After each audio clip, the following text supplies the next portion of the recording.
So even going to a movie was about an hour drive. And I was obsessed with movies as a kid and wanted desperately to make movies when I was like 9 or 10. So I started doing plays of movies that I had seen. I directed, for example, a fine production of Robert Wise's film The Day the Earth Stood Still as a site-specific environmental production in our local park, using the water tower as the spaceship, and charged the audience, you know, like $1, very high price, to be taken around the playground while I would explain narrative gaps. Then we would have little scenes presented. And it sounds strange, but I never stopped doing that.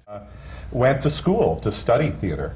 At that time, I thought I went to the University of Illinois in the cornfields of Illinois, Champaign-Urbana.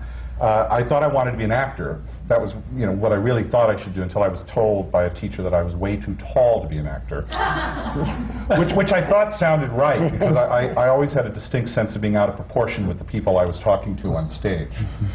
So I decided that I wasn't going to be an actor, and I said I can direct. I know how to direct, and I just started doing it. And I never stopped, and then started running a theater in Chicago at the age of 21.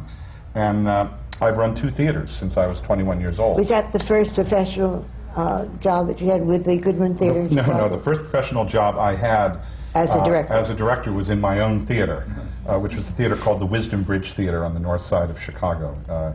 And it was part of a sort of explosion of theaters in the early 70s. It included Steppenwolf, Wisdom Bridge Theater, a theater called Victory Gardens, David Mamet's work in the Goodman studio. There was just Remains Theater Company, Organic Theater Company. There was and there still is an enormous amount of theater created by young people who've arrived from various places in the Midwest and Chicago and are able to sort of carve little theaters.